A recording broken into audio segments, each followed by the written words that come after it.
हिमालय की गोद में बसा एक ऐसा स्थान जहां पत्थर भी बोलते हैं हर हर महादेव, जहां बर्फ की चादरों में भी भगवान शिव का तेज झलकता है, जहां पहुंचना केवल एक यात्रा नहीं, एक तपस्या है। यह है केदारनाथ। नमस्कार, मैं हूं सचिन और आज मैं आपको ले चलूंगा एक ऐसी कथा में जो पौराणिक भी है, ऐतिहासिक भी और चमत्कारी भी। ये सिर्फ एक मंदिर की कहानी नहीं, ये है आस्था की अमिट मिसाल। कहानी शुरू होती है महाभारत के युद्ध के बाद, जब पांडवों को हुआ कि इस महासंग्राम में उन्होंने न जाने कितने ब्राह्मणों और अपने ही कुल के लोगों का वध किया। वे व्यथित थे, अपराध बोध से भरे हुए। उनके मन में एक ही विचार था, मोक्ष कैसे मिलेगा। उत्तर एक ही था, महादेव। लेकिन शिव उनसे रुष्ट थे। वो उन्हें क्षमा नहीं देना चाहते थे, इसलिए वो छुप गए हिमालय की गुफाओं में। उन्होंने नंदी बैल का रूप धारण कर लिया। पांडव खोजते खोजते यहां तक पहुंच गए। भीम ने एक अनोखे बैल को देखा, उसे पकड़ने की कोशिश की, लेकिन बैल जमीन में समाने लगा।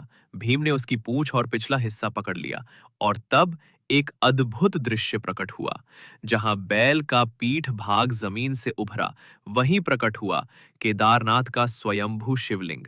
शिव प्रसन्न हुए और पांडवों को आशीर्वाद दिया।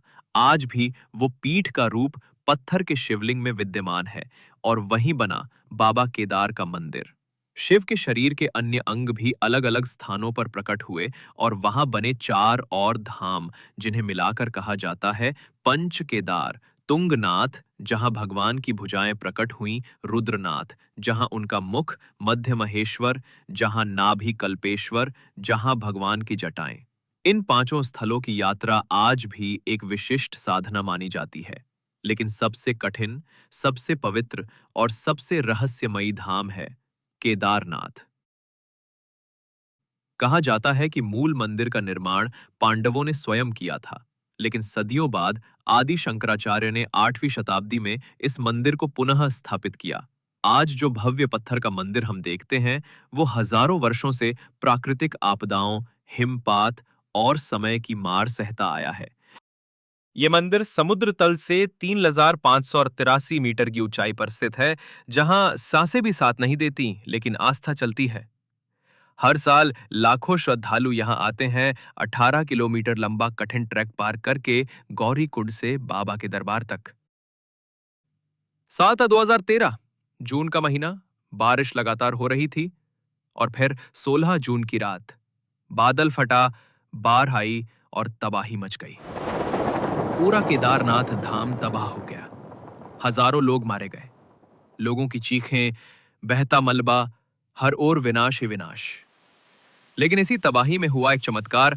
केदारनाथ मंदिर पूरी तरह सुरक्षित रहा, क्योंकि मंदिर के पीछे से बहकर एक विशाल चट्टान आकर रुक गई, जिसे आज बाबा की शिला कहा जाता है।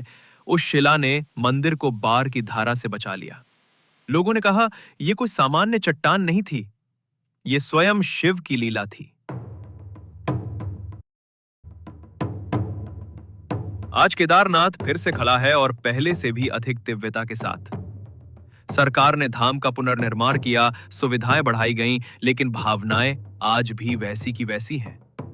आज भी लोग कहते हैं बाबा बुलाते हैं, और जब वो बुलाते हैं तभी आप वहां तक पहुंच सकते हैं।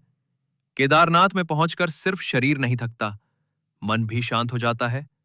बर्फ से ढके पर्वतों के बीच मंदिर की घंटियों की गूंज और ओम नमः शिवाय के उच्चारण हर भक्त की आत्मा को भीतर से झकझोर देते हैं।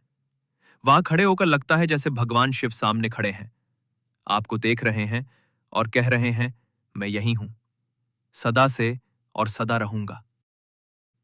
तो दोस्तों, केदारनाथ केवल एक मंदिर नहीं है, ये एक अनुभूति है, एक अनुभव है, एक आस्था का प्रमाण है।